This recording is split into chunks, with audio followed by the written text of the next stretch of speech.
biracyari umushinga urimo ibyiza n'ibibi. Nk'umuntu yatekereje vuga ko umuryango udaharana inyungu azawusaba umusoro, ugira ngo ibyo bintu bikarase. Ariko hari tundi tunabonye turi mu bwenge miliyoni 5. Donc regression zica kavuyo, izica ko umutumishi w'umukene ngo atangira ministry ndazikeje. Donc ntago biba yemera umwapotre ufite vewiti uba mu nze ya miliyoni 120 ufite umwungirije ukodesha inzu y'u300 ntago ibyemera. Kabiri, ntago yemererega visionnaire w'umukene, ni utajya mu bintu byinshi ntago yemera visionnaire w'umukene. Nose Imana iguhamagaye ntago yaguhamagaye. RGB yashyizeho miliyoni 5 ari ngiye ubishinzwe nashyiraho 100. Okay. Nge navuga ngo nimba udatuye ukodesha ntibakwemerere gutangira charge. Nimba doko visionnaire ninde? Najya mbabaza ngo visionnaire ninde? Nuko wenda RGB ibintu byose bishyira hagati na hagati. Visionnaire founder agomba kuba atuye. Afite inzabamo. Yebwite. Yanditse ku mazina ye na UPI. Kabiri, uwo founder namubwira ntishyira hariya miliyoni 100 nzibone. Zo kugira gute? Kugaragara ko atari munyenzara. Sigo miliyoni 5 zo ni nkeya. 5 zava ku bantu benshi, abantu ngo 100. Kwiga ikintu cyo kumva ko ushobora kugira amavuta ugakorera muri ministry y'undi muntu. Tukiga icyo kintu kirashoboka. Ikindi hano mu Rwanda dufite umwuka utari mwiza. It's a spirit noneho. Aho usanga n'amadini manini ayangaya uwita ngo ni manini. Ajya gukompromisinga n'abantu bo muri leta. Buri gihe abaye gufunga insengero ntibabuzemo ijambo ry'andi macaci. Noneho ayo macaci akavuga ngo nk'abantu batujuje ibi n'ibi mwakabemo bafungira. Mbese imvugo y'umuntu yuzi rundi mu Rwanda iri ku rwego rwo hejuru. Cyangwa se ukizubwa akabukubitira abandi. Mani magambo ukodesha wamaze kubakurwe. Ashobora kujya mu nama akavuga atari abashumba bakodesha nibo baduteza ibibazo. Ndaguha urugero rworoshye urahita urwumva. ADPR ikubita akagoma munsi y'ibiti yitwaga iki? Yitwaga ADPR. Hari abantu bajyaga muri ADPR bakabaca mu miryango. Cyane. Wagiye muri babasazi. Uyu munsi ni bande bakunda kuvuga ijambo inzaduka? Na ADPR. Babirusha abandi bantu. Muri wa Pentekote nubwo wawuzimije byagenze bite? Byangoye amatwi nimba rezondi donc na motari nabyumvanye. Nureba rero muri wa Pentekote na epemeri niki uraza kumva uwo mwuka ndi kubwira uwariho.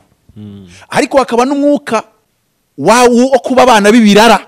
Ugiye wese agenda adasezeye, nugiye neza. Ubona ikiraro agera hirya harakagitwika kiri hagati ye n'undi muntu. Abamotari barambeshye.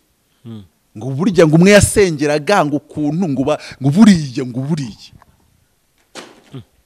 None se uyu munsi ni gute umuntu umwe akora ikintu undi sima mubone? None se uyu mwuka ni mwiza tuwushyigikire? Ariko byo ni no kuri niko bimeze. Bose uko ari babiri separate ndabemera. Ariko what is there? What's there? I don't understand what's there. Hana miliyoni ya. Reka biswane muri ubu buryo. Nimba hari ikintu ugitangamo amafaranga utayatanga nk'ubwo 10 mu rusengero sengeramo. Umushumba we nimba afite amavuta niyumve icyo Apostle Professor Mutabazi avuze mwirukane. Rukane ryo gweja niyongegera. Oh yes. Fukuza yeye. Fukuza. Nje utanze muri Rayon Sport miliyoni 10 utaratanga miliyoni 100 ku rusengero nagufukuza. Okay. Niyo waba ujya utanga 5 nazo ndazihangana nizendaga kudukura ku rutonde rw'abafungirwa. Ariko mbabare ondoka genda. Gibuza sijye nkureba imbere yanjye. Menye ko abahari ntabwo bushobozi bafite. Ariko ni gute twisanze ahantu muri parikingi nsangamo imodoka ziri hejuru ya miliyoni 50 zirenga 20. Ariko ugasanga ngo urusengero rwabuze miliyoni 50. Gute ahubwo se gute nose agurisha imodoka ayazana ku rusengero? Biba bigaragaza ngo wowe ntago wamwigishije.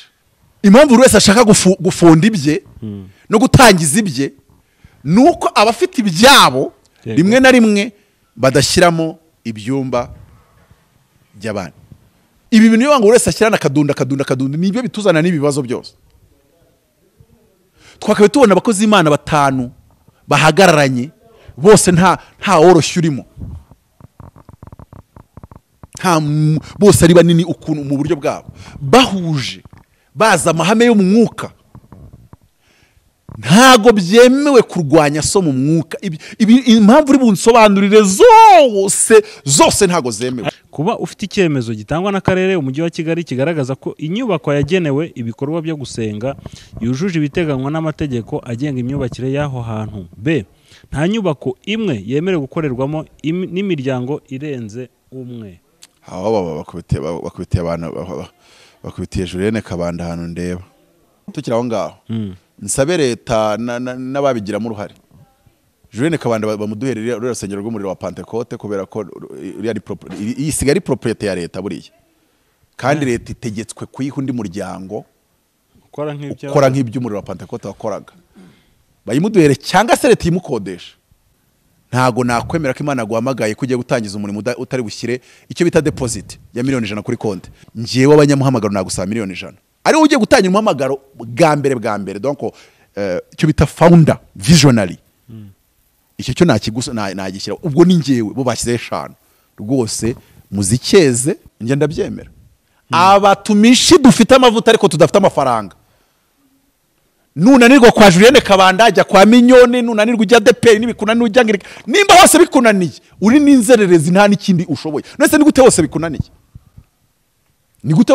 cyase nimba hose bikunaniye kora online YouTube na irakunaniye none reba ko hose bikunaniye waza no kuri YouTube murangira akagufunga none urumva no gushumbwa na murangira birakunaniye buriya murangira ni umushumba wowe wa YouTube bayishumbera wajya nimba uje gukorera umurimo kuri YouTube ugomba kumenya ko pere spirituel ari murangira twase ngo dukorere mu mucyo nanjye ibyo mu gihe bigaragaye ko ibyinjiye biruta ibyakoresheje kantu kansubiremo kandiye mu ryinyo umuryango usabwa kwishyura umusoro ku nyungu ku kinyuranyo mu gihe bigaragaye ko ibyinjiye biruta ibyakoreshejwe. Urihangana kantu nkavuga ntago uzagakata oya ntugire ikibazo ndanabigusabiye kazaze kuri nge kataza kuri wowe.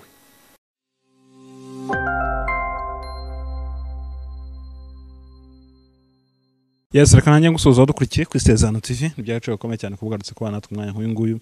Ndagusuje kandi ngushimira ko warahisemo iyi channel twicaye kuri market and design hano Kimironko na ahantu heza cyane ushobora gukorera ibirori byawe. Na ahantu rwose nagushimira. Hari ihema rinini cyane rishobora kwakira abantu basaga 800. Hari ubustani bwiza ushobora kuhafatira amafoto na ahantu rwose heza habereye ibirori. Ushaka ibindi bisobanuro hamagara izo nimero ureba kuri screen yawe. Kuri kamera kandi ntago ni jyenyine ndi kumwe na Professor Apotre Mutabazi. Nishimiye kujya kubana nawe. Murakoze nanjye nishimiye kubana nawe kandi nishimiye kubana badukurikira. Yego. Apotre reka twiganirire kuri uyu mushinga w'amabwiriza y'urwego rw'igihugu rw'imiyoborere agenga ibindi bisabwa mu yandikwa n'imikorere y'imiryango ishingiye ku myemerere. Yego. Biracyari umushinga. Biracyari umushinga urimo ibyiza n'ibibi byatekerezanyijwe ubwenge n'ibyo bagezeho amasaha amaze gukora ku buryo ubwenge bari babukoresheje hakiri mu gitondo.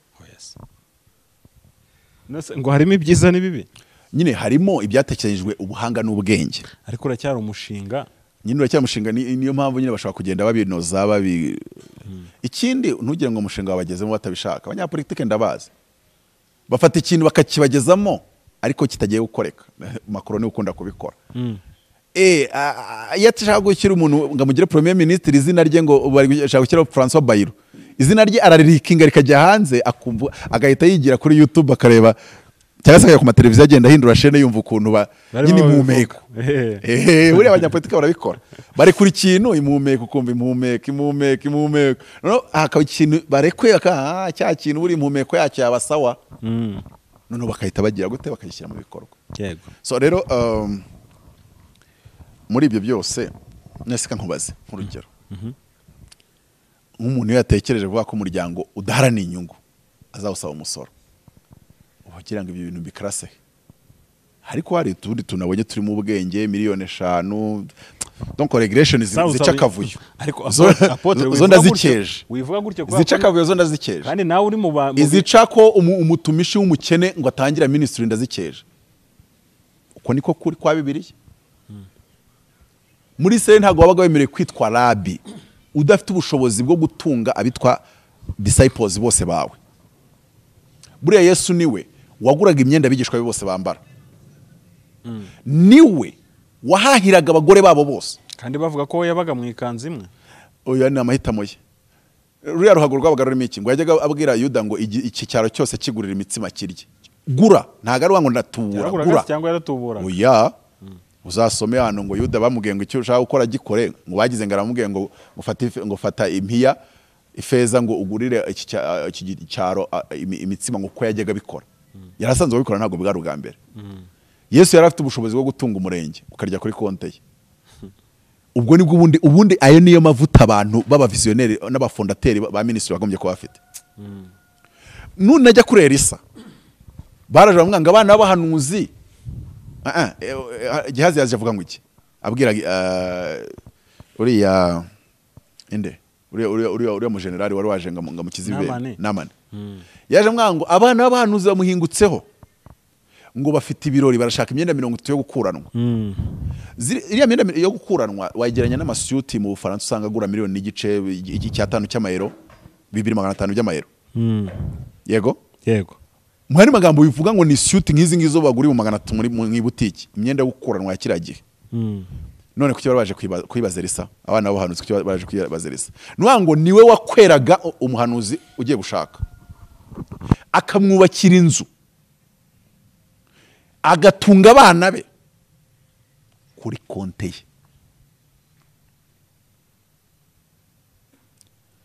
Dore ntago biba yemera umwapotre ufite vewiti uba mu nze ya miliyoni 120 ufite umwungirije ukodesha inzu y'300 ntago ibyemera. Ntago ibyemera buri. Nawe agomba kuba afite inzu ye. Kabiri ntago yemererega visionnaire w'umukene. Ni utajya mu bintu byinshi ntago yemera visionnaire w'umukene. Nose Imana iguhamagaye ntago yaguhamagaye. RGB yashyizeho miliyoni 5 ari njyewe ubishinzwe nashyiraho 100. Okay. Navuga ngo umuntu ushaka guta oya hariya bavugaga kuba wenda urusengero rukora Kigali ushaka kujya mu kandi karere nabyo bira applicable kuri biriya bavuze. Ariko nyine ndavuga ngo umuntu ushaka gutangira ministry nshya icaci nshya miliyoni 5 nge navuga ngo nimba udatuye ukodesha ntibakwemerere gutangira church. Nimba doko visionnaire ninde najya mbabaza ngo visionnaire ninde nuko wenda RGB ibintu byose bishyira hagati na hagati kandi RGB nabanyirengagije ntago izi umurimo style ebyiri z'umurimo izi style imwe ikoze nk'ikimino nyine niyo mpamvu babwira ngo muzane ngo abantu batanu basinya kuri statut nge nanashyiraho angle y'abanyamuhamagaro.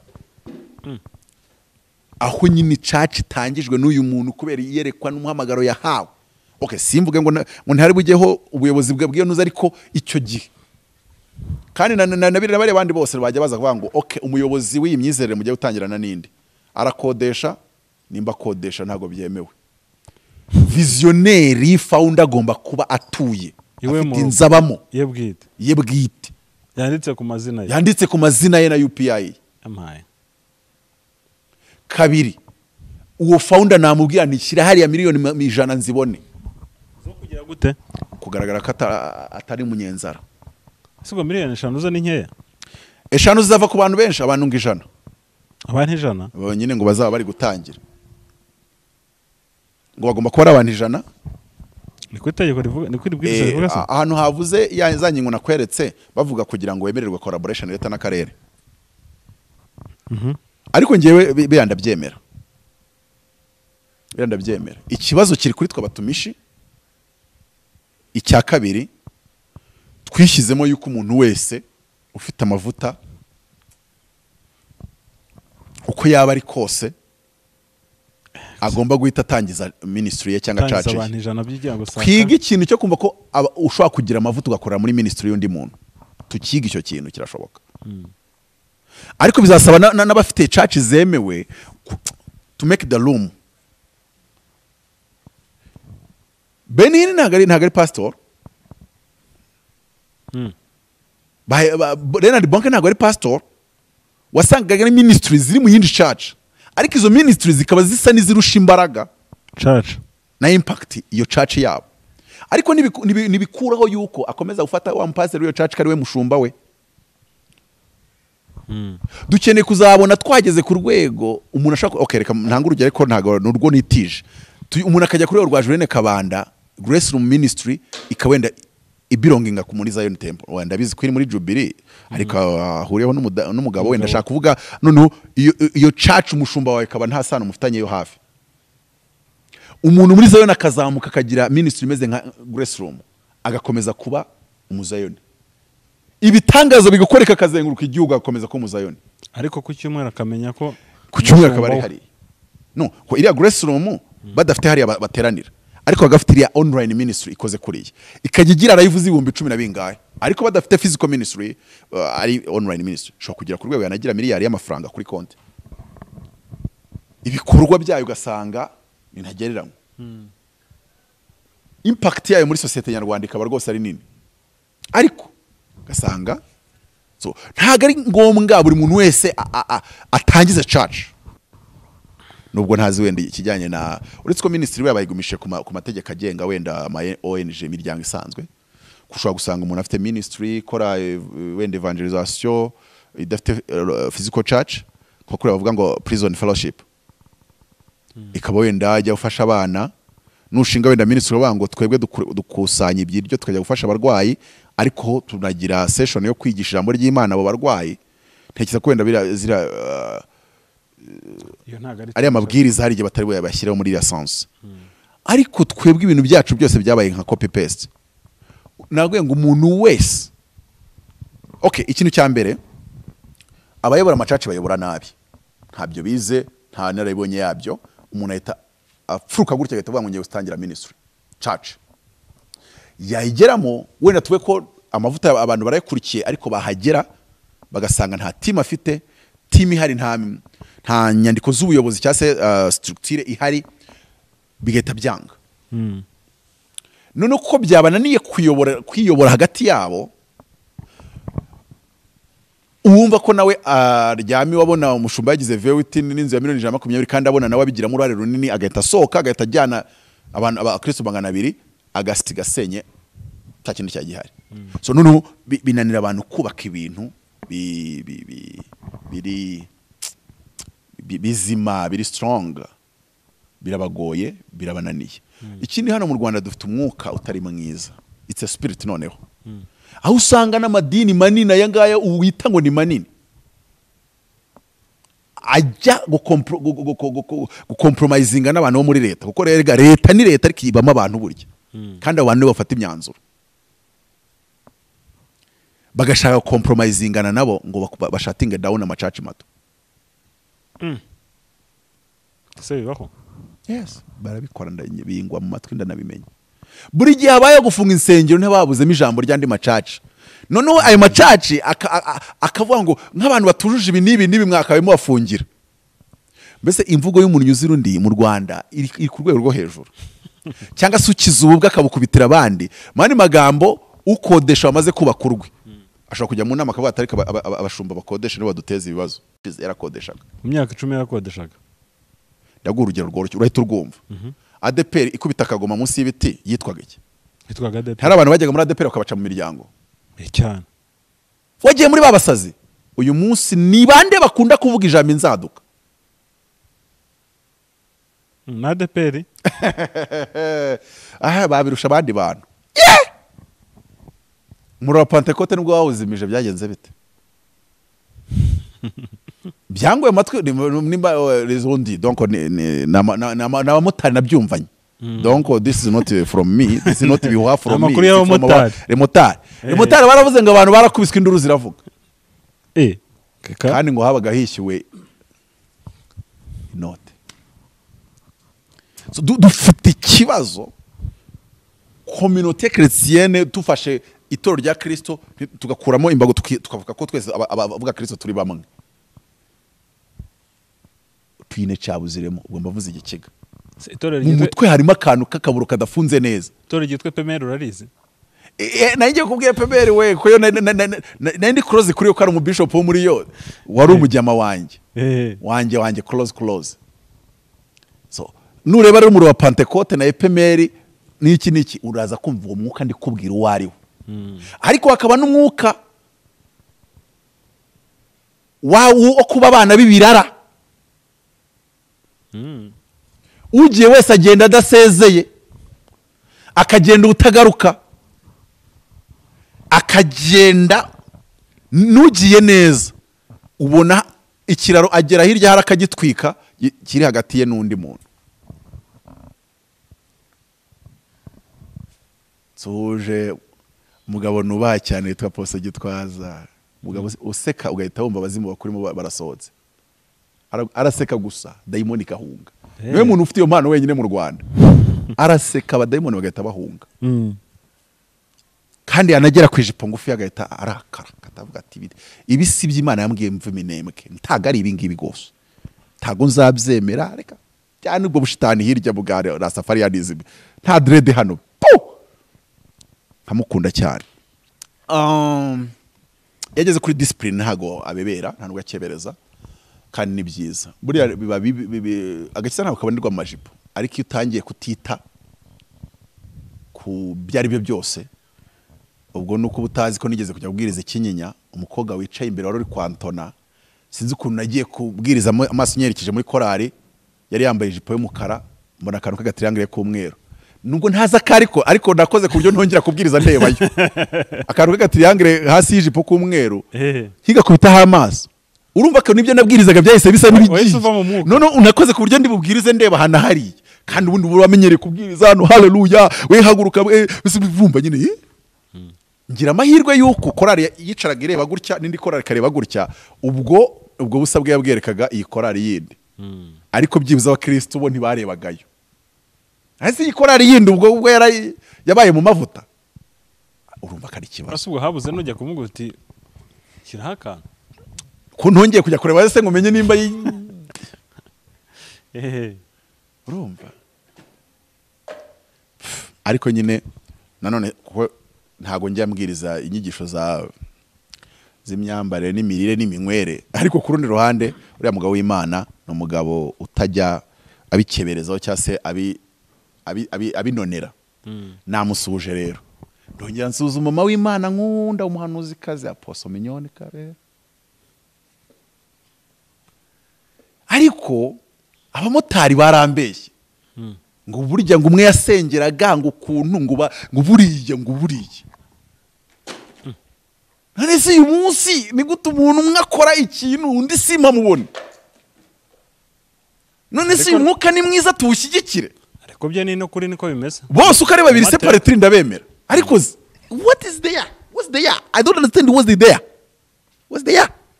What happened? Ni wa mwuka.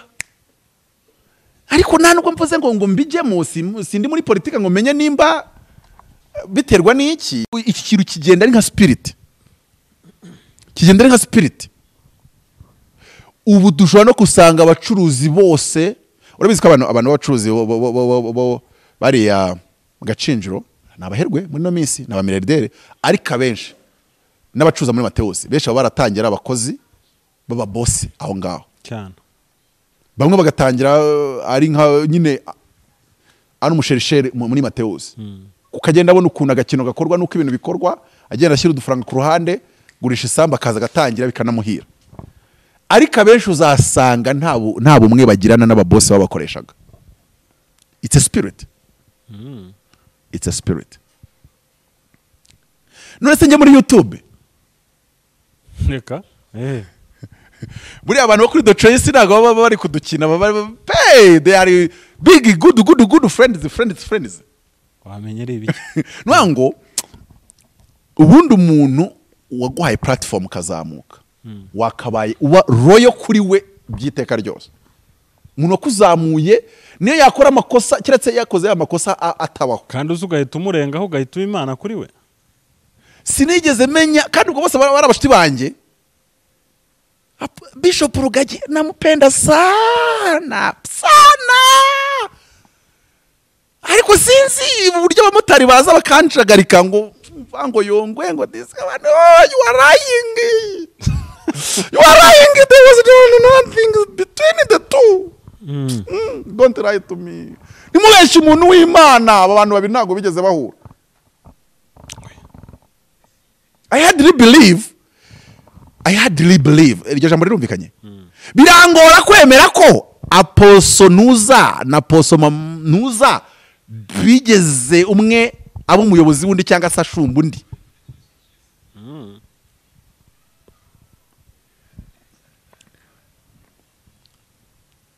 Kayanja zakubwira ati njyewe my spiritual father ni wenda kubwira Theodore Osborne cyangwa se Archbishop Benson Dahoza, something like that. Nujya kureba usange Pastor Chris uri kuba ku rusengero rwa miliyoni 100 z'idolari Nigeria ana ku rusengero rwicaza miliyoni abantu 100,000 ajya kuri rwakara yavuze ngo Satani azarira nzatuma Satani yicaza akabuno asarire kubera inyubako y'Imana nubatse. So ugasanga arakubwira ati pere spirituel wenda ni Ben Hinn, ugasanga Ben Hinn pere spirituel we ni Theodore Osborne, ugasanga aba bantu no kuba ba pere spirituel babo bafitanye isano ubwabyo bituma bubahana. Sinzi nuko umunyumva hangaha. No, ntago ari uko umwe wenda yabaye umushumba wundi. Rufete yo kuvuga ngo Kayanja na Chris bahuriye kuri Ben Hinn. First of all, ukabona Ben Hinn yagiye ku Uganda ajya kwa Kayanja akapreachinga. Urumva it's like a family. It's like a family. Bwana ndashaka kubibona. Kabiri wimbwira ngo hari ibibazo mwagiranye kuko Paulo na Barinaba bagiranye ibibazo. Kugeza aho Barinaba yamubwiye ati rero Paulo fata Timoteyo mumanuke hano mujye mu rupfu, kuko Paulo akunda kujya kubwiriza ahantu hari urupfu rwinshi cyane. Mujye mu rupfu. Nanjye Barinaba ndafata Luka utinya urupfu, ariko nanone Yesu yatubwiye ko nta ugomba kugenda ari umwe, ni babiri. Hari ahantu wigeze ubona bakubwira ko Paulo yaziranaga na Barinaba atajyaga yatendinga event ya Barinaba? What is this? Reka twigarukire ku mabwiriza mashya. Ariko ibibazo biri mu batumishi, none kudakemura ibibazo biri mu batumishi bashaka kubishyira kubashyiza amabwiriza. Ari amabwiriza arakoreka, ari faisable pe, ariko nanone inyigisho twigisha birasaba ko tuzinoza. Dushobora kugira umukristo akaba ari umufana wa Rayon Sport, akaba n'umufana nyine, akaba n'umufana wa Kristo icyarimwe. Yagera muri Rayon Sport agatangayo miliyoni 10, yagera kwa mu rusengero wawe akaba atagira gute hana miliyoni ya. Reka bisobanure muri ubu buryo. Nimba hari ikintu ujye utangamo amafaranga utayatanga nk'ubwo 10 mu rusengero usengeramo, umushumba we nimba afite amavuta niyumve icyo Apostle Professor Mutabazi avuze, mwirukane iryo gweja niyo ngegera. Oh yes. Fukuza yeye, fukuza. Nje utanze muri Rayon Sport miliyoni 10 utaratanga miliyoni 100 ku rusengero nagufukuza. Okay, niyo waba ujye utanga 5 nazo ndazihangana nizendaga kudukura ku rutonde rw'abafungirwa, ariko mbabare ondoka genda gibuza sije nkureba imbere yanjye. Menye ko abahari ntabwo bushobozi bafite. Navuze ntago ari byo. Umuntu usanga ashumbye abantu. Ngeze mbibona ahantu bantumiye hariya urahabona mu kibaya murenzaho. Haleluya, mushumba wa n'umushiti wanjye. Yego. Oya, burya nubona umushumba agenda muri VWT afite urusengero rurengeje miliyari rumwanditseho cyase rwanditse UPI ari ibyabo, akakwandikira ka message zavuga uti no umuntu w'Imana. Kabiri aho kandira akanyenyeri aba ari umuntu w'Imana, nese agucike wamugira ute? Rero niyo mpamvu mwana mukuru. Ariko ni gute twisanze ahantu muri parikingi nsangamo imodoka ziri hejuru ya miliyoni 50 zirenga 20? Burya umuntu ugenda modoka irenze miliyoni 50 hita wibaza ngo afite imiturirwa ingahe muri Kigali, amazanga ayabamo, hitubara urwego ariho. Ariko ugasanga ngo urusengero rwabuze miliyoni 50. Gute ahubwo se gute nose agurisha imodoka ayazana ku rusengero? Biba bigaragaza ngo wowe ntago wamwigishije, you didn't teach him. Wigeze umwigisha. Nabwo Pastor Kayanja yatanze ariya yabahaye $100,000. Yego. Ntabwo yatanze kukagira menshi kurenza ayaba pastor b'Kigali nubwo yabarenza. Ariko kuba yabarenza ni kimwe, kuba nabo bafite ubushobozi bwo kuba babiba $30,000 cyangwa $20,000. akayo mafaranga urayumva hetse abantu nk'abaganga ariko abashumba bazamutse muri Kigali uza amafaranga bafite kubyitiranya ariko none se ubona batari bohoye basigaye bagenda muri VWT uzi icyo bisobanura uzi fuel yayo uzi icyo bisobanura none se ugenda mu modoka miliyoni 120 mu Kagera tuvuge ko waba ari guza rokazi ariko niyigure ine cyashya nge sindajya mu byama kazi wowe bisobanuye ko uhagaze angahe ushobora guhita ukora estimation mu mutwe wawe wahita ubyumva nshatse kubwira ngo kuba tudakunda kubona cyokoze reka nshimire umushumba umwe ngiyo navuze ndanashima niwe nzi nihaboneka undi nzabivuga yego cyase nimenya ko aya makuru ariko ayo ndayazi Prophete Ernest Nyirindekwe my friend salute kabisa iyo umuntu azamutse ndemera byibuze yagiye gukoresha fundraising kwa Julienne Kabanda asinya sheka miliyoni 15 byibuze ubwo se ni ufite menshi niyo mushumba muri Kigali mbese ufite menshi nicyo bivuze nidutangiye tubona ubumwe bw'abakozi b'Imana yego kuko burakenewe ikabiri twugira inyigisho naho uzicaza abantu bubwabo buri sinakubwiye ko abantu dushumba bamwe bagifite amadoziye mu biro se iyo dayimoni itaracika itarapfa ariko akaba doziye mu biro akaba ashobora kuhagura ashobora kumugura imodoka ya miliyoni 25 keza rwose doziye mu biro ugasanga wenda ufite abakristo 20 bashobora kugura imodoka miliyoni 20 kuri doziye mu biro ubwo bushobozi ufite ariko wavuga ngo ku rusengero cyane miliyoni 200 kadura amaso wenda tubeke iyo umuntu itarapfa ariko at least wakabaye umugeza kuri level uyu muntu kumukuramo miliyoni 50 bitaba ikibazo kuko kuzigira biragaragara ko azifite kuko ajya zitanga no naho yakoze ibyaha niba ujya utanga impano ukaba udashobora gutanga inkubwe 10 zayo mu nzu y'Imana uzitekerezeho ntago uri umunyamwuka nk'uko ujya utubeshya kuri we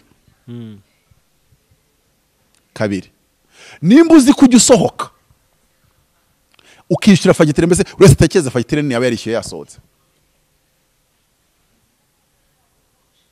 ariko nimba uzi ko utarabiba ku murimo w'Imana inkubwe 10 z'iyo fagitire witubeshye kuri umunyamwuka wenda uri ikindi kintu cyase wikundira kuba ahantu bari guhanura ariko ntago uraba neza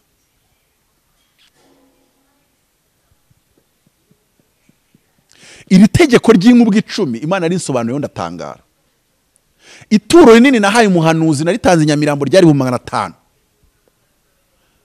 Imana ihita impuza n'umuntu amituro rya miliyoni 5 irangije ambwa ngo ntago ushobora kurenga kuri rituro rya miliyoni 5 ngo rihabwe niyo wazura umuntu byagusaba nako icyo ujya utanga ku bandi bakozi b'Imana bakurushije ku mavuta cyangwa se ijwi ry'Imana ari kuyoboye ngo uyu murimo w'Imana wushyigikire ndagwa nk'urugero simubwiye ko Prophete Ernest Nyirindekwe yatanze miliyoni 15 yagiye gukoresha fundraising y'inyubako yo kwa Julienne Kabanda nizere ko nta mabanga amenye ngiye abantu b'Imana bavuga ibintu byiza ne bose ibyo bintu byari byo guhisha hari icyo kirimo na okay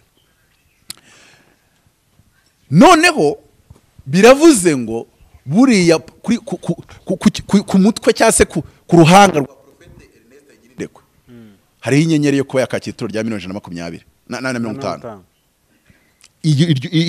nuwanga iyo nyenyeri iriho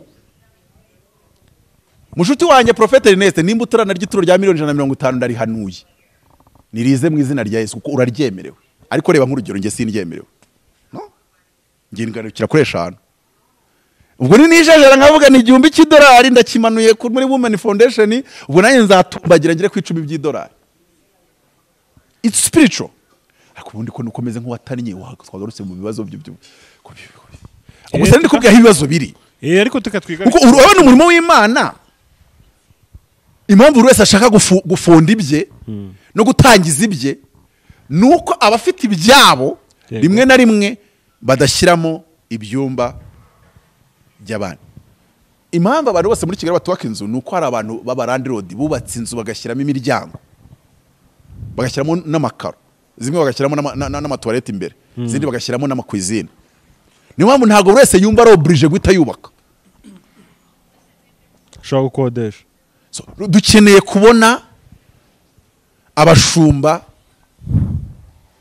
bafite ibyumba bikodeshwa muri ministry zabo no muri nsengero zabo, ku buryo undi mutumisha ashobora kuza agafitingamo akabamo. Ariko nanone ikindi, dukeneye amaseminari menshi yo kwigisha abakozi b'Imana baba visionnaire kwitwara nk'aba visionnaire koko. None n'abandi bazaza gukorana n'aba visionnaire bakitwara nk'abari munsi y'amavuta y'aba visionnaire koko. Ibyo byombi birakenewe. Izo nyigisho zombi zirakenewe. Dukeneye inyigisho zo kwigisha abantu gushyigikira umurimo w'Imana n'ubutunzi bwabo, ariko dukeneye n'inyigisho zo kwigisha abavizioneri gukorana n'abandi bakozi b'Imana. Ndaguha urugero. Nibibaza aho bijya kuvukira, dore ko bamwe bashaka gufungisha izindi nsengero, ntago ari cyo cyakabaye. Usanga umukozi w'Imana yatangira urusengero ariko afite impano imwe idomina, izindi ziri hasi. Nimba afite ijambo ntafite ibitangaza, nimba afite ibitangaza ntafite ijambo, ugasanga hari ikibura kwigisha ibintu nk'ibyo ngibyo. So birasaba kugira ngo tubashe kubona umukozi w'Imana Imana izamuye ufunguye umurimo n'abandi bahagararanye nawe koko, ariko noneho akagira n'abakozi b'Imana 5 cyangwa se barenga 5 basavinga munsi y'amavuta, kandi nabo banyamavuta ku rwego igihugu kibamenya kikabubaha. None ariko ikindi, mushireho uburyo bwo kutaniga uyu mukozi w'Imana uri munsi yawe. Niki gituma muri zone tuzi umwigisha umwe w'umuhanga ubuse nta wundi urimo, bize gute? Turashaka kubona bize gute? Okay, wenda tagaragara muri angere kwigisha. Ko nta profeta muri zone mbone kubona neza ngo mubone ngo mbone ndamubona neza. Kandi nawe ahita asohoka akajya gushingiye. Nyine ibyo nibyakabaye. Stefano yari umudiyakoni, ariko ngo yakoreshwaga ibitangaza birenze n'ibyaba Yohana, ko buriya Yohana ntagazwe ibintu by'ibitangaza. Na kira kirema cyo kurembo ryiza buriya cyagurukirwa n'amavuta ya Petero. Yohana yarazwiho ibindi. Mu bantu uzumva ibitangaza Yohana ntago arimo cyane. Suka bitakoraga ariko ntago byari byinshi nka Petero. Ariko nimba uri Yohana ugashinga ugatangiza umurimo, shaka Stefano muhagararane. Haleluya, numva none umfashijwe. Shaka Stefano muhagararane, kandi ikintu abantu bapfa ninda na amafaranga. Ndaguha urugero. Tuvuge ko nje mfite impano yo kwigisha, ko ndayifite pe. Nta mutumisha mu Rwanda ndusha kwigisha Bibiliya, ntago ibyo ari kwiyemera. Ni nkuko Yesu yavuze ngo ningenzira n'ukuri n'ubugingo, ningiye mu cyo wise ntago yayiyemeye. Kubakomeye naboroheje tuvuze ngo tujye kwigisha scripture ntiwankurikira, ariko ibyo tube tubiretse. Mundusha amafaranga sindi kubiyemera, uneze mbiyemereho iki ko mundusha, ariko icyo nanjye nshoboye ndakizi ko ngishoboye kubw'ubuntu bw'Imana. Ariko nanone nshobora gushaka abantu bakoreshwa ibitangaza, bahanura bagahagararana nanjye, abakora aba deliverance tugahagararana. Okay, buri wese nkahita mushyiraho salary ya 2 millions. Ubwo ikiba gikurikiye zigomba kuba ziriboneka, ziraboneka ziciye muri rya jambo nigisha abakristo. Urumva? Shona ko ushyiraho umushahara wa miliyoni, ariko rimwe muri buri cyumweru tukajya tugira umutumisha umwe turi bubibeho, kandi nkabona abigisha iyo mbuto, akaza akatwigisha umwe muri babandi 5. Uwo munsi yatwigishije tukakirariya kibo na konte ye na momo nundi agakuramo imwe n'igice akigendera. Umuntu ufite hanakura miliyoni 2, icyo gihe muhita mukora inama kavuga ngo nta mutumisha wemereye kuba akodesha. Kiye kwashakira banke turi bukorana nayo, buri wese kamuha miliyoni 200. Imodoka, inzu. Ngo nkuzanye muri tekinike leta ikoresha. Kuko already ndagufite, kuko ufite credit miliyoni 200 ugomba kwishyura, kuko ukura hano miliyoni 2. nose urajya gutangira ngo icyo kidendezi cyangwa se ngo icyo cyumba banki uyibwire ngo iki donc igihe bitarafata uraguma hano rero ndagufite kandi singufite nabi singufite mu bugome nagufatishije neza n'urukundo reba ko n'Imana ari ibona ugiye gucika ugiye kugenda ikavuga ngo mwana wanjye fata parcelle kavuga ati cyane birimo kamagumi wari utangiye kwigira umukomisiyoneri wari umunyamavuta n'Imana ijya yibuka yuko burya umuntu indishonje uwo muntu utamubwira ngo gumuha dukorane nshatse kwereka yuko bishoboka ariko birasaba kugira ngo tubyige ni gute ushobora gukora n'umurimo n'abantu ibi bintu iyo ngo wese ashyirana akadunda nibyo bituzana n'ibibazo byose twakabe tubona abakozi Imana 5 bahagararanye bose nta woroshye urimo bose ari banini ukuntu mu buryo bwabo bahuje baza amahame yo mu mwuka ntago byemewe kurwanya so mu mwuka impamvu uri bunsobanurire zose ntago zemewe ariko apotre dusa nkaho twagiye ku ruhande reka twigarukiye ku byacu mu mabwiriza katugaruke mu mabwiriza ariko nyine ayo mabwiriza yose impamvu yatugonze nuko ibyo byose ndi kuba twabikoze twagaruke mu mabwiriza yego hari reka turebe nko kuri ingingo ya 4 ingingo zirimo zavugishe benshi nizi yego ingingo ya 4 haraniko ibindi bisabwa mu nyandiko ry'umuryango kuba ufite icyemezo gitangwa n'akarere umujyi wa Kigali kigaragaza ko ibyo si ngombwa yego oya kuba ufite icyemezo gitangwa n'akarere umujyi wa Kigali kigaragaza ko inyubako yagenewe ibikorwa byo gusenga yujuje ibiteganywa n'amategeko agenga imyubakire y'aho hantu b nta nyubako imwe yemerewe gukorerwamo n'imiryango irenze umwe aho bakubitiye abantu bakubitiye Julienne Kabanda ahantu ndeba wenyine se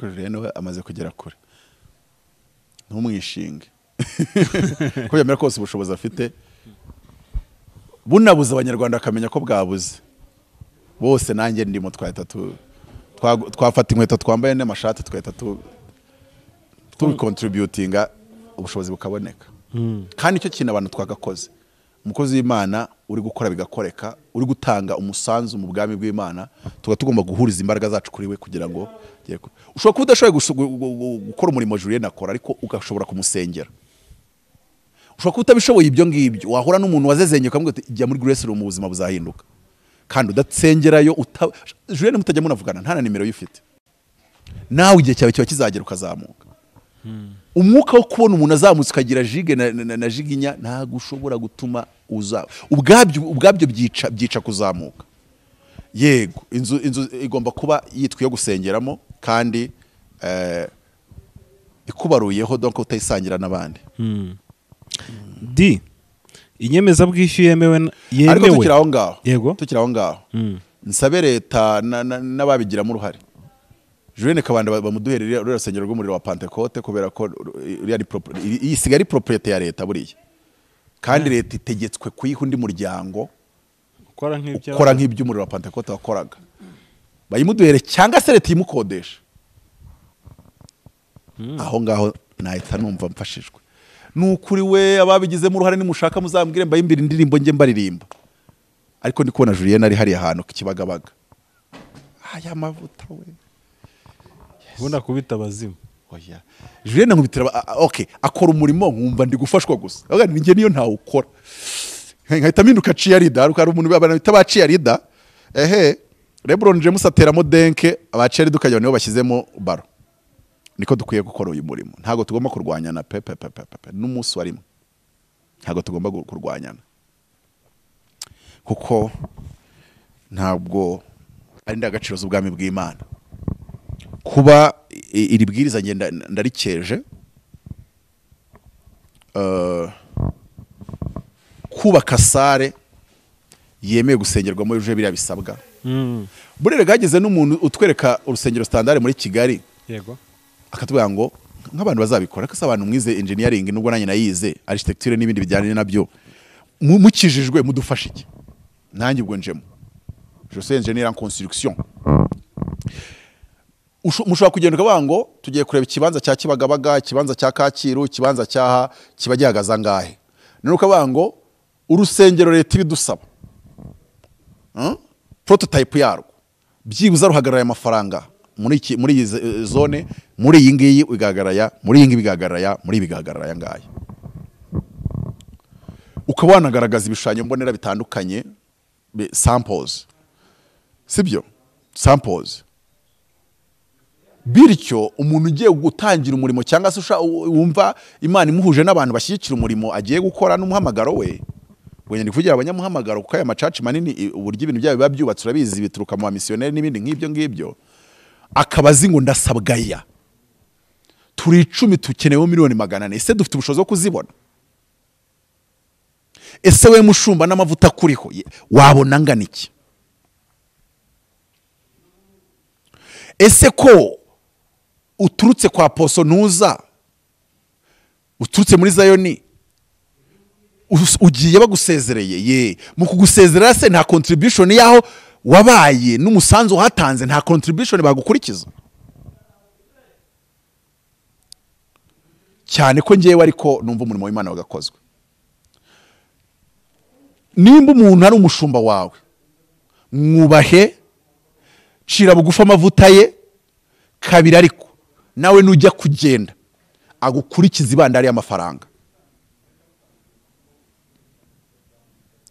Bira bihumbi 100 by'amadolari bya Kayanja. Okay, simvuze ngo na Kayanja atabitanga, ariko nagomba kubona n'ibindi nkabyo biturutse kwa mushumbaga mbere yuko atangira umurimo. Sindajya kuvuga ngo wamushumbaga ninde cyangwa nde.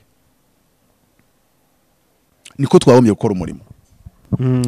Kugira urusengero rwagenewe ibyo kandi rwuje ibisabwa. Twakabaye tuzi ngo muri Kigali byibuza au minimum yego bitwara miliyoni 200. Cyase bitwara miliyoni 200 utabaze mayi kibanza. Ubwo icyo gihe ko ikibanza kivariya bitewe naho kiri.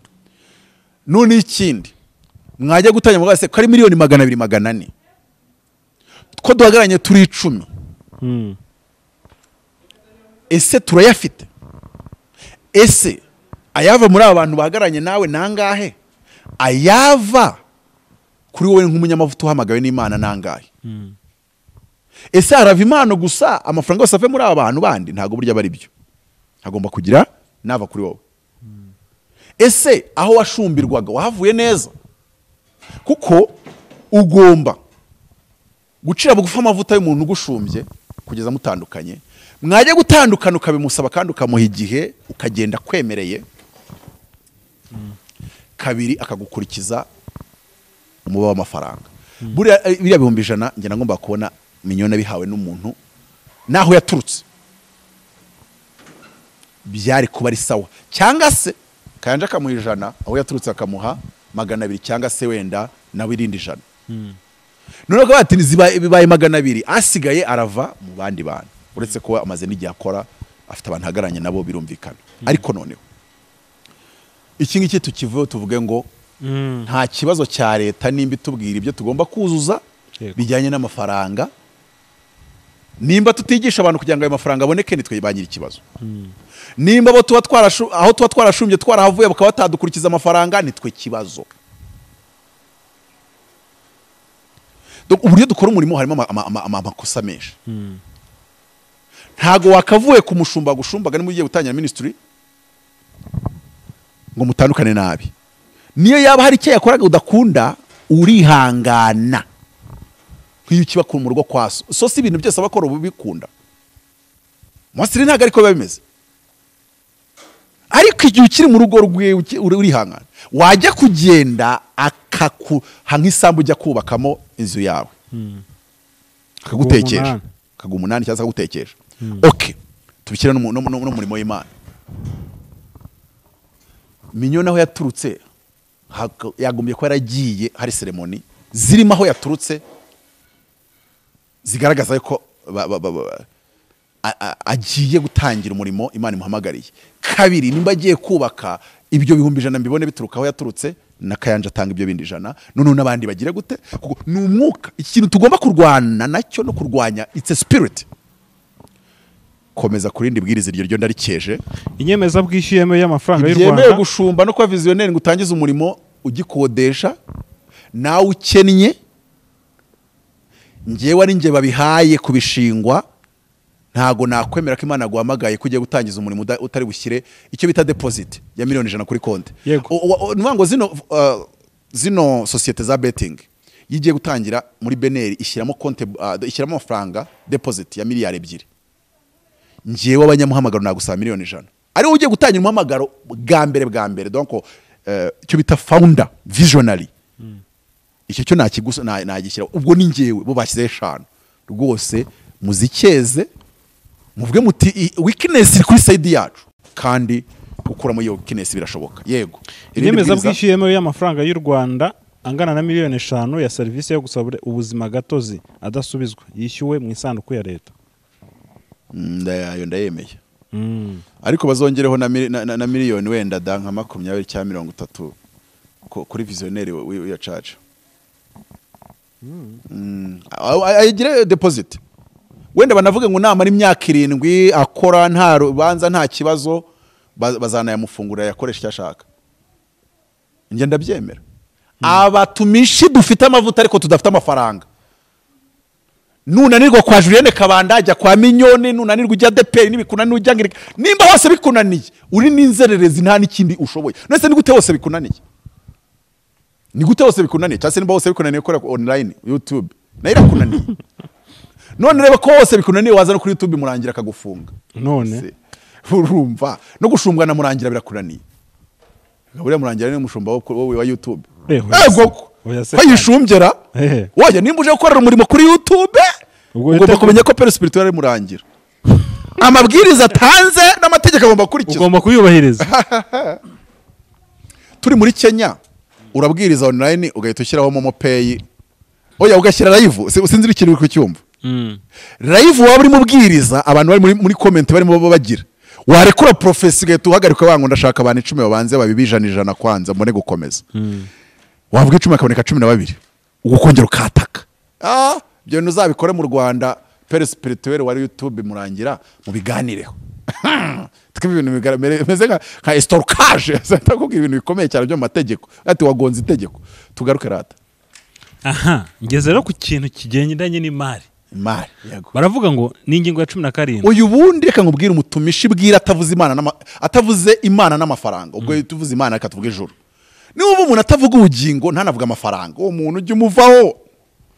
Mutumisha agomba kuvuga nyine akakwinjiza mu birere by'ubugingo n'ijuru ariko kana kwinjiza ku birere byo kubaho kwikofe byagenda neza. Buryo iyo avuze kimwe ikindi akagisiga nabyo bari ibindi bintu. Yego ingingo ya 17 gukorera mu mucyo no gutanga raporo ku mikoreshereze y'imari. Aho hano harakenewe kandi harakomeye.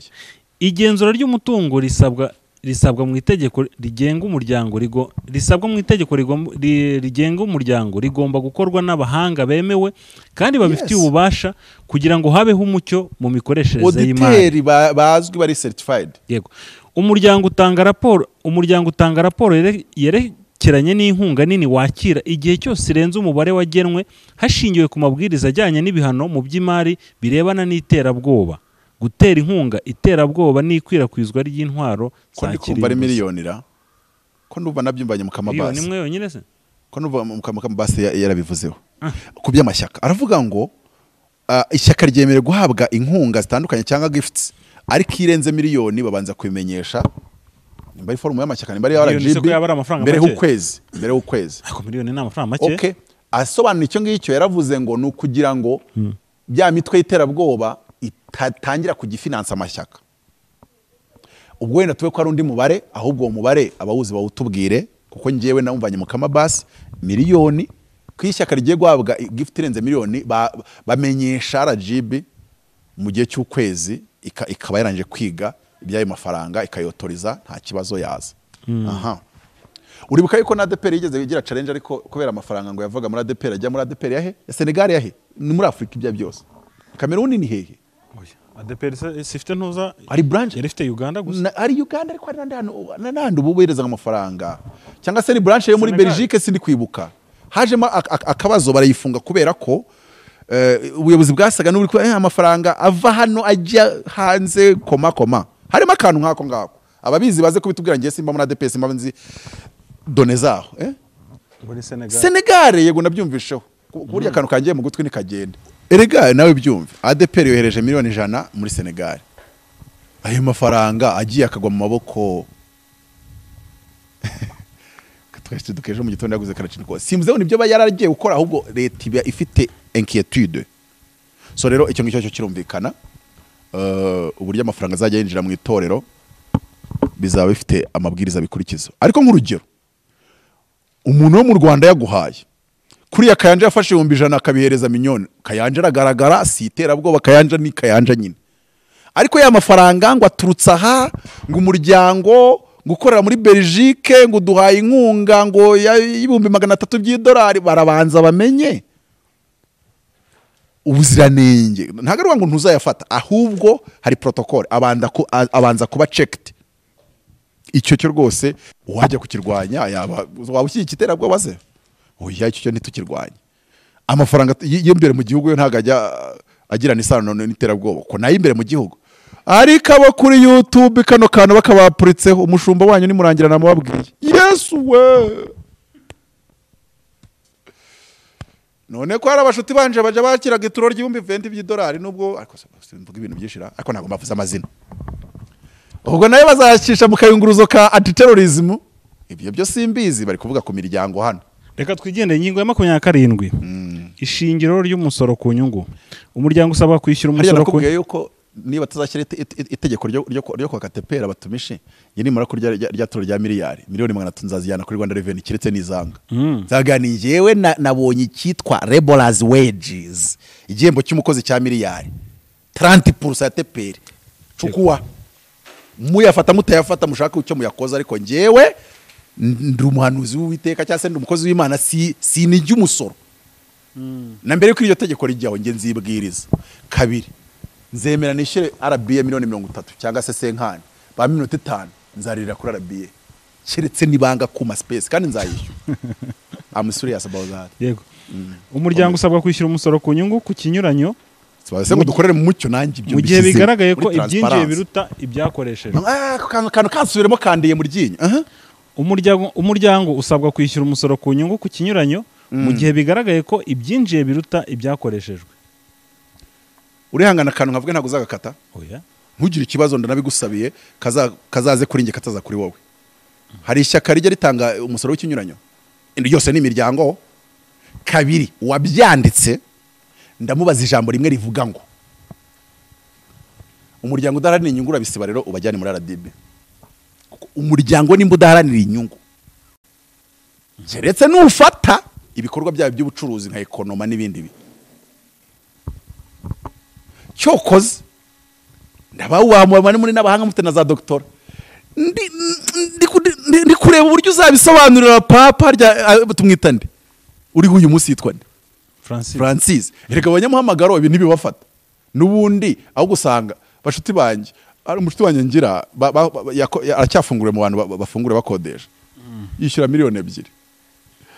Buri kwezi kugiye kurangira bari kureba ko bakoma haburaho, none se uyu guyu we nta kizasigara. Nta nubwo arajya ku rwego abakozi benda bakora mwe mu rusengero yavuga ngo ndihemba miliyoni n'igice, uyu nyungirije muhimwe n'ibindi nk'ibyo ngibyo. Urumva ibi ntibizabafataho, ariko wanditse ako kantu muzakurikirane neza nimba nta kintu afite, nta kibazo agira hagati ye na ADPR nangirika. Ndashaka amadini ashobora gusagura, kuko ndi gukekeranya ngo ngiye ngira impano yo gukekura bize, ndi gushaka kumenya ninde wasagura mu maturo. Kamemu ntago urambwira ariko no kwa Kabanda basagura. Anyway, ariko nzi ko amacaca gitangira, murabizi ko ari mwe mwakunze kuvuga ngo ibintu gushaka nyine kubangamira amacaca gitangira. Caca gitangira banza Rwanda urugamba rwo kubona ayo kwishyura sale. Hariya kwishyura byavuyeho, abantu bagomba kuba bafite sale zabo. Abantu bafite sale zabo benshi basagura rimwe na rimwe, reka ibyo tube tubiretse.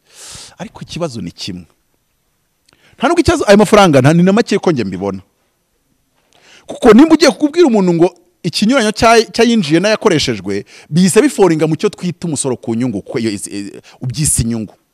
Ora umuryango udaharanira inyungu nawe ushinja kugira inyungu, igikorwa kitari cy'ubucuruzi. Bityo rero iyi nyandiko yanyu ni nziza muri za arkitekture zose nagiye mvuga nzishyigikira, nzisigiriza, ariko ngeze kuri iyi ngiyi mburaho mpera nyishyigikira.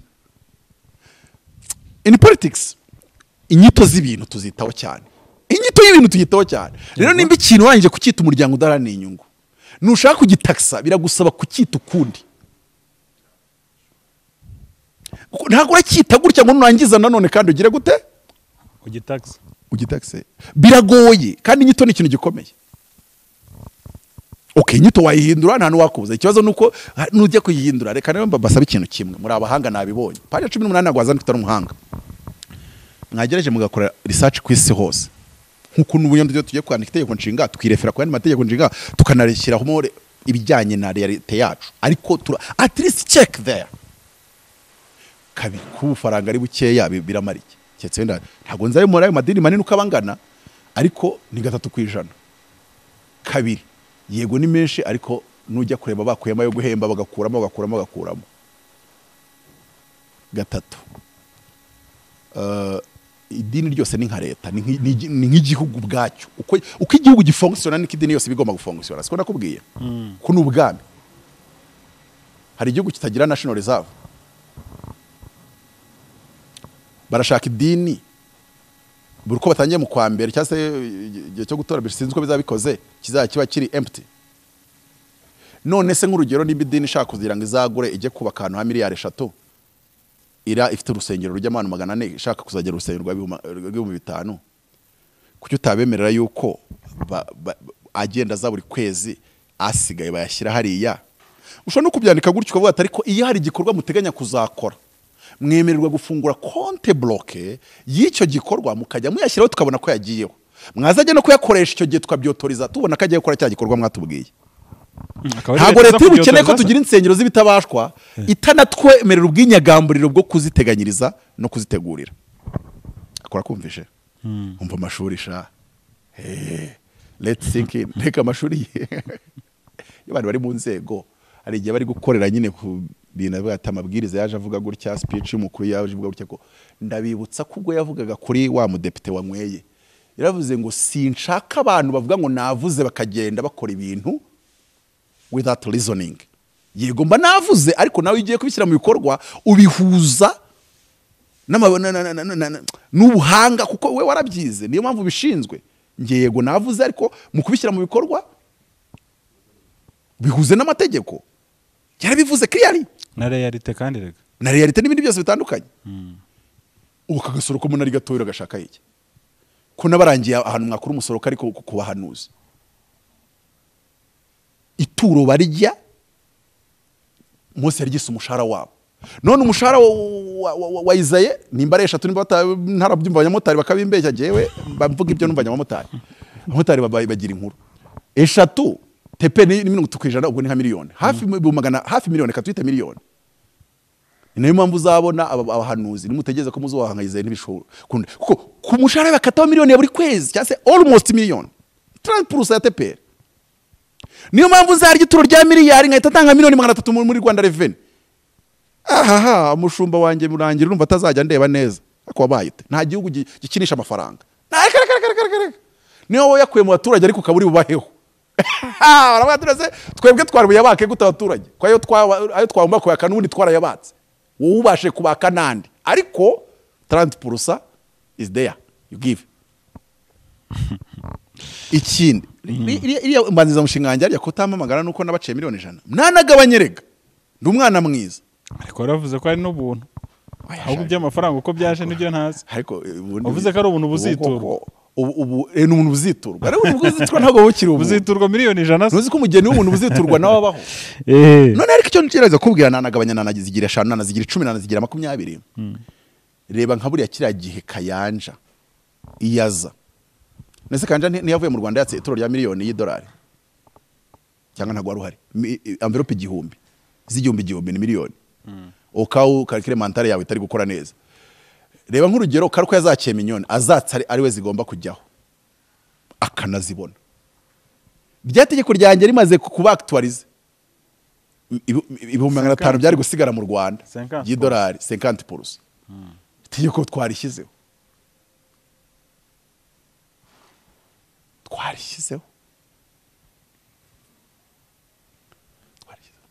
kabiri umushumba wo kuri YouTube, umuntu uzabona ituro rivuye muri diaspora ntari dekarare ngo ritangire TPR, bakazaza kumurega bavuga we tuzahita dufata nk'aho ari ingegere mwesikoro kuki utardekaraye byaje. Ibyo byo kutadekara sibe bizazamo na ntuza anti terrorism. Werego wakibu bakubya ntago twamenya niba utabyoherejwe umwe FDLR nubwo uri pastor. Ibyiza rero ridekarare ritangire TPR then urije weme. At least wenda niba ajya no kukurega wararitangiye TPR bizafite uruhengekero. Bazabijyana nyine mu buryo buri amikare amiyabure bavuga ati rero nimba bitarakoretse musubiza. Ariyo mpamvu ndabarahiye mutabazi umuntu nzasengera mayitura nta mwandikishije urupapuro asamenye ko ntagiye mu ishuri. Gutuma ituro rya miliyoni ushobora kuzajya kugira indegera ngo nagusezeranyije ikintu nticyaba hatari proof zaho nakigusezeranyirije. You have to say something. Ngiye aposo mutabazi mpawe ituro rya miliyoni 3 na kanaka twasengeraga kanseri kandi Imana nkorera imbwiye yuko bitarenze amezi 3 zaba yakize nidakira yemere kuza kwaka ingaro akayamubwira nkamusubiza. Nanjye nkabanzi ko iyo nyandiko inyangaje kuyamusubiza. Nanjye nkayashyira hariya ngategereza kazamamagara ati nabo nagiye kwipimisha bambwira yuko kanseri yashizemo nagahitanya ryasha. Ariko twabanyakuru bavuze ngo dukorere mu mucyo. Umucyo ariko no birakwiye ko tuwukoreramo. Rege banyempano biyi minsi ibintu byabo byose bameze nko gushakisha ni hazari ni bahabura. None abenshi bakunze kuvuga ngo basengera indwara. Tekinike yo mu gusengera indwara abantu 100 bakuye ngo basengera indwara byanga ikunda veni barakira. Bagahita guhetoro oya nimba uyisengeye mubwira uti mbonye mu mezi 3 nimba ari n'igisebe cyera cyumye da. Ariko wivuga gusa ngo ndagusengeye ngo ngaho genda ngo nukira uzampamagara mbwiye ko wakize. Kuko ni ibintu bitari bimeze nka science itari exacte kwa. So ako kana ariko gakomeza ntacyo gatwaye da. Ne spirituel kandi ndazemera. Okay. Hori spiritual scam. None se nago nakubwiye ukuntu iyo neretswe yuko ufite kanseri ntafite impano yo gukiza kanseri bitambwira abantu bose abanyempano ngo mutunga ibiganza. Ntago yeze ubona mu cyumba cy'amasengesho. Ngabanyempano mwese mutunga umuntu ibiganza. Ni imitwe urashaka kakizwa n'impano zabariya akaza bari urya ituro gabanya imitwe sha. Gabanya imitwe mutunga ikiganza ari wowe cyangwa se tubyemere uhagurutse undi muntu ufite impano yo gukiza indwara naza senga. Kinyogota cyaravuze ngo ngiye nanga karema ka rusange. Agasha ibyo bintu byanyu mutengurira muri rusange nibiki. Akoze simba mabwiye utuntu twishe twiza. Icyo kintu cyo kuvuga ngo basoreshe 3%, si 3% s'umusoro ku nyungu. None se insengero kudekarara yuko ikinyuranyo kirimo n'amafaranga make urumva bikomeye. Bazahita bashaka ibintu nyine bayakiramo. N'amaprime bayongere pakari kashiremo. Sinzi umuntu wansekeje. Ngiye umushumba ngo gwenda ngo urembo cyane ibindi nk'ibyo binini ngo yabonaga ngo bagiye kumukura ahantu ngo bahita bakreye utuntu tw'uduproject amafaranga mwana ngo ariko agasohoka byo byanyabyo mpakagene uje kumusimbura asanga gahera hera. Ariko ibyo ngibyo hose birakorwa. Uzarebe za ONG namwe ONG urabizi umwaka ugiye kurangira. Ewana bakora ibikorwa. Ese ari amafaranga bagiye kuyasubiza ku cyiciro gikuru kubayabahaye kwa donors. Yego. Kandi ntago umudonazi wambwira ngo ngusubije amafaranga azaguhandi ntago ntayandi yago. Kubwiyo mpamvu rero ako kantu karajya kumvikana kuko urumva nawe nije n'umuryango udaranira inyungu ariko yo bije yazanye itayirangije ubwo nayo yahawe bien sûr iyasubiza abadonazi. Ubwo ro byayivuze ngo ni urusengero rwa Kabera yasubiza abakristo muri iyo context. Mu gihe batabasabye ko yakusubiza abakristo ko batibu yasorere mu ya keeping ntangiye kumva ko nangaga yuko icyo ukora urusengero utagikorera ishyaka cyangwa ONG kandi byose byitwa ko biri muri context cya category imwe. Ubwo n'amakipe y'imipira bien sûr. Abashumba nizere ko mwanyumvishe abemera amavuta ganje umuntu uzatanga amafaranga muri sport miliyoni ataratanga 10 mu rusengero uzamufukuze. Abaza batazi Imana saving yariyo. Nubundi kumutunga ntacyo bigufashije uwo muntu. Reka. Rego, yango dusoze. Siteka nciye ariko it's logical. Yatanga muri rero ko simbuza n'abantu gufana pe. Ariko anibuke utanga kandi aruseho mu nzu y'Imana. ariko nimba adashobora kubona ko inzu y'Imana iruta Rayon Sport, iruta pe, iruta polisi ntavuga imwe da, iruta amagaju, iruta gasogi, aba ntago bazigira bagira. Rayon Sport niho haba abantu batanga amafaranga menshi. Aperise wayahandi. Ariko gasogi ni itanga momo. Kandi kafite na platform uri mu gitondo ibwira abantu, yibutsa abantu momo bagomba kuyacisha. Batanga igihumbi ngo na 2. Iyo watanze momo na barakwaje ni miliyari, nge mba nzajya agiyeho. Yes, yego. Yego, reka tugane ku musozo. Tukiri ku bintu bya momo. Iyi minsi mikuru ndashaka kuzarya ko yabakunzi banjye baba kuri ISEZERANO. Buryo inzira tuzabicishamo sinyiza, ariko bazasoneke, babitegurira bikize hamwe, babitegura umwe ku giti cye. Shaka kuza hekenya inkoko nkumva ukuntu rusakimera bibaturutsemo. Ariko ibyo ushaka no gusanga ndi kuvuga gutya nta mukunzi n'umwe ngira hano, mwese muri abashungereza nahamenya iki. Buriya ibintu byo bikoze gutyo ntubuzi bihagaze gute, ubibwirwa n'abantu cyangwa kabwirwa n'ibikorwa byabo. Paul aravuze ngo abwira ko ndashaka kugerageza urukundo rwanyu, imirimo ndugerageresha imirimo y'abandi, ariko nyine ndumva tuzabibanamo neza iby'iyi minsi mikuru tugiye kwinjiramo. Izo ngingo harya akantu kari kajananya cyane, ariko manza ari 3%. naho ngaho urebye ibindi ni ibisanzwe nyine, gusa uretse ko bazatanga ngo iminsi ngira ngo amezi 12 kugira ngo nyine abantu babashe kubihuza. Itegeko rizaba ryamaze gusohoka. Mu baryandika ndabakopye icyo gitekerezo ngifagitiriye 100 yonyine, gusa ni mesha. RGB bazashaka n'imirangi bayashyireho nibagikoresha. Tugomba kuba seriye copyright yacyo. Muzibuke kuvuga ngo ayo mafaranga asagutse mu gihe bashaka kuzayakoresha igikorwa n'ubundi kijyanye na wa muryango nko kubaka urusengero bien sûr. No kuko leta tujya kwa Julienne Kabanda usanga wenda tuvuge reka nkore estimative imibare itafite ikuvuye rwose ko ntago nzi ikibo cyo kwa Kabanda. Tuvuge ko ashaka kugira ikibo wenda mu kwezi cya miliyoni 3. Ugasanga kuri akuntu twabonaga ko kodesha ni miliyoni wenda n'igice cya 2 simbize. Ariko tuvuge ko yari afite asigara ya miliyoni 1. Usanze sari kuvuga ati iyi miliyoni 1 mu mezi 30 ubwo n'imyaka 5 zavuyemo ikibanza. Urashaka kumubuza kugira icyo kibanza cyangwa aho gushaka kumubwira uti none yashyire kuri konti wafungurije ikibanza. Nose nuzi ko amansengero zimwe na zimwe bafite konti z'ibibanza zinihariye zitandukanye n'izindi z'inyubako. Konti y'inyubako nayo uzabanza ushyire kuri konti y'inyubako ubone gutanga 3% yasigaye, cyangwa se uzabanza gutanga 3% ayamaze gutanga 3% yishyira kuri konti y'inyubako. Igitekerezo cyanjye mbafagitiri 100,000 ko mutagishyizemo.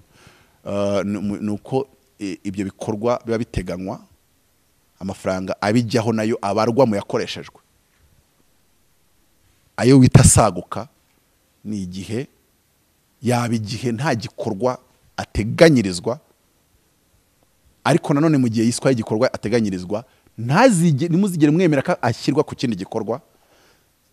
RGB tabyotorije purdrike nimwe mwayisaye inyubako, nimba ari n'imitwe murimo RGB nizotoriza ko muyafata, kandi muzayafata uko donc bigiye kujya mu nyubako inabisupervise cyangwa se inabikurikirana. Kuko nimba bari gukora ibi bintu nuko babona ko amafaranga yitwa saguka ashobora kuba aba marigere kwa, cyangwa se abamo ingerence.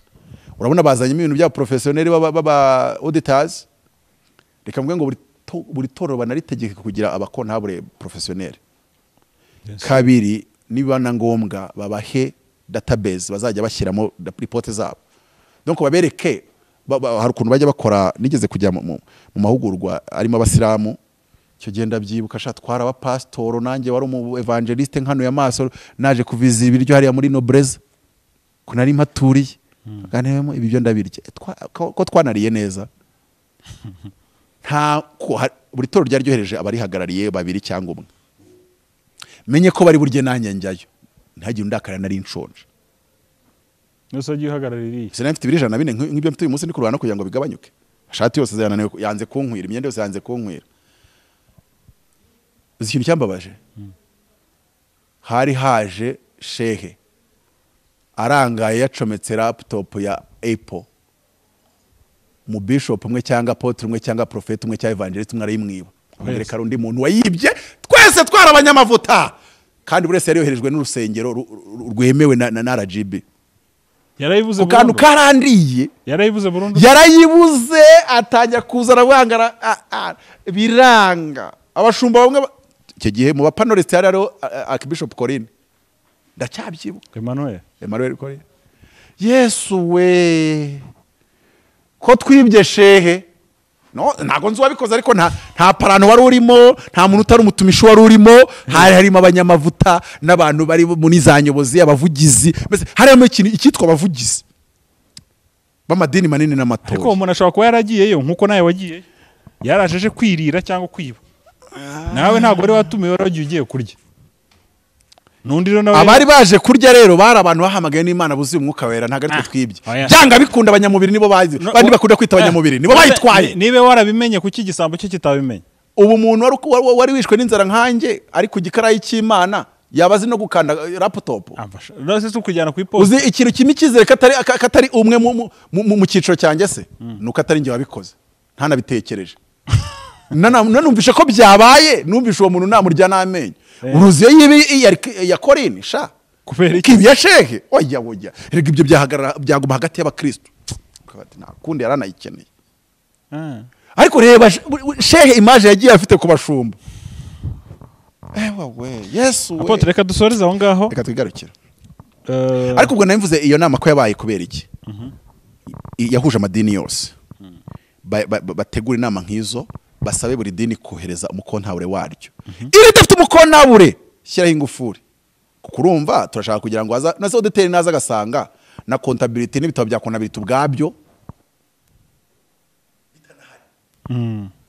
bigisha abakontabure b'amadini bazana bahugura niba ngombwa babeke format babikoreramo nyine kugira ngo atazavuga ngo twe tubikora uko ngo umuntu yaje kwaka amafaranga ngo bamusinyira petimo ngo umushumba mubereka ngo hagomba kuba gutya amafaranga kugira ngo asohoke agomba guca muri phase niyi kandi ibyo ngibyo auditeur naza gasanga bitubayirijwe nese kankubaze auditeur wa leta yagiye kureba ko amafaranga gusa yakoreshwe hari na PS areba ko izo PS zanakurikije protocol yego nk'urugero bakaba bati itorero niba rigomba kugira nyobozi amafaranga arenze miliyoni 10 yotorizwa na nyobozi igomba kuba yakoze inama hari PV y'inama igaragaza ko agomba gusohoka ayo mafaranga ni bikagera aha check sinkwaho n'abantu batatu reka ntasoza ntagiye nakubwiye story yambaye hari nakunze kukubwira hari mu bishop inshuti yanjye wakizaga sida umunsi umwe njye abakristo bambwiye ati turagushaka dufasha ubwira umushumba wacu atweba amafaranga akoresha umutungo w'itoro nabi ndabareba urusengero rwishyura iryibiri sare buri gihe baturaga icyarindwe yaba menshi akaba 3,800 5,200 ubwo yabaga baye menshi cyane cya 10 n'amatoro yose yateranyije kandi urusengero wuzuye nese umukire muri bo n'umutari none se bavuga ko pastor arya amafaranga iyo nahabwirizaga bakamita iki ikaze cyane bamaga 1,000 kugira ngo bame 5 bashyiragaho ikibo kihariye cyo kugira ngo bamerekeze ubwo nkaba nabwirije ijambo abantu bakuzura umwuka wera impano zigatoboka mbese hahandi wakoze umurimo abantu bose bakaba kabisura koze ugashyiraho iki bakabonekamo 6,200 none bari kumbwira yuko umushumba barira amafaranga nawe nekeka mbabwira nyine ko bari bazi kanyubaha nk'umunyabwenge nk'umwigisha mwiza bagati we yakumva icyaziraguze cyari cyo yagiye kuri konte yishyiraho we n'umudamu we ntiyagira undi muntu ashyiraho ariko ndagani uretse ko yarakoze icyo wenda nabyakagikora kugira ngo atazashyiraho umuntu akamukorogejo ariko ahubwo waragenda yasengera yakira amuhibuma tubyituro dore ko nawe wagira ngo yagiraga daimoni cyase yagiraga inyotsi sinzi ko ndayita reba ariko gusengera sida gakira ituruka butarafata ituro rya miliyoni uhora mu rya 300 iry'ibiri 5 Imana igiturengera ndashima Imana ko hari Kampala afite VWT none turega izasa agenda afite imodoka zirenze imwe mu gipange we ariko noneho nababwiye nta murapfa ubusa Satani ntago mwebwe ariko barwanya muri kwirwanya ntimujye mutura 20,000 ngo tuvuge ko mu kwezi mutura 40 kandi urusengero rusorera iry'ibiri abashyitsi aba yabaherekeje ahubwo nimubona yuko afata ku mafaranga yagashyiramo ariko nibashyiraho izo protocole za contabilité bizanatuma byiza n'igihe umushumba agiye gushyira maye bigira inzira bicamo inyandiko ibigenga urayabahaye urayabagurije ni impano uhaye itorero. Kabashoma muri Kigali baragowe. Urusengero nk'urwa mushiki wanjye ari Nyamirango byabikunda bashobora ko batura wenda nk'ibihumbi 100 buri ku cyumweru mu kwezi 400 kandi sare ni ya miliyoni 2 byanga bikunda arareba muri ya mavuta ajya sengera abantu bari bwota amasimbi bagakira kanseri bakabona ama promotion mu kazi rya turo ryaje afateho kuri konte. Ndabyibuka ngura benzi nagomba kubishyura miliyoni 2600 yahisama nimero ya church nyashyiraho ya code kandi birangiriraho. Uwo muntu wese abantu bazahindukira bakavuga ngo arya amafaranga y'itorero kandi ahubwo afataye aho bafite deficit cyangwa se akayesheke akagakuramo. Ndumva ari ibyo byanjye nibyo nababwiraga. Aya mabwiriza ni uburyohe, c'est pas si mal quoi, ntago ari nabi.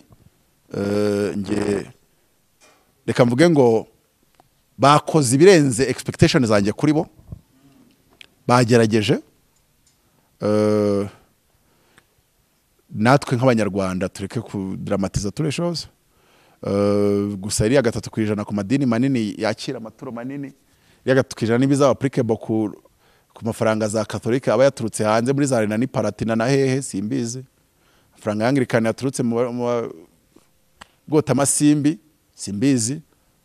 Ariko nyine ubwo bazabinoza babihuze. Ibi ndabisiga mu maboko ya Eric ko nabonye azobona kuvugana amadini manini byabananira. Eric nabonye ari urwego ruvugana amadini manini, ahubwo amatoya nazashaka Eric yayo. Nabonye RBA igira RBA y'abasaza na KS2 y'abajene nariki ikeneye Rick y'abajene y'ama newcomers. Izavugira abaprofete, kavugira abantu bashaka kuba ba cardinal bagitangira ministries. Ariko urabona ko muri aya mabwiriza atarimo ko inyito wafata utemerewe gufata inyito. Yego oya rwose nyina nashaka gufata cardinal nabibujijwe na Katonda. Ariko numva riri yajwi nari cardinal. Yego Apotre urakoze cyane, reka ngushimire ku muntu wifuza kukuvugisha. Nimero yawe ni 0788 30 95 13. Ibiganiro byacu byanakagaruka. Shalom shalom.